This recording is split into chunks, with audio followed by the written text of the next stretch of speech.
સોમવતી અમાસના દિવસે નિષ્કલંક મહાદેવના દર્શન કરવા ભાવનગરના કાંઠે હજારો ભક્તો ઉમટ્યા હતા।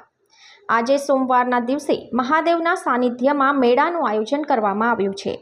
ઉલ્લેખનીય છે કે મહાભારતના યુદ્ધ બાદ અહીં 5 પાંડવોનું શુદ્ધિકરણ કરવામાં આવ્યું હતું અને 5 શિવલિંગની સ્થાપના કરવામાં આવી હતી। દરિયામાં 1 કિલોમીટરના ઊંડાણમાં નિષ્કલંક મહાદેવના દર્શન કરવા હજારો ભક્તો ઉમટ્યા હતા।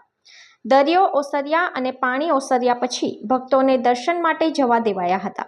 ગત રાત્રિથી કિનારે આવેલા ભક્તો શ્રદ્ધા સાથે ભગવાનના દર્શને પહોંચ્યા હતા।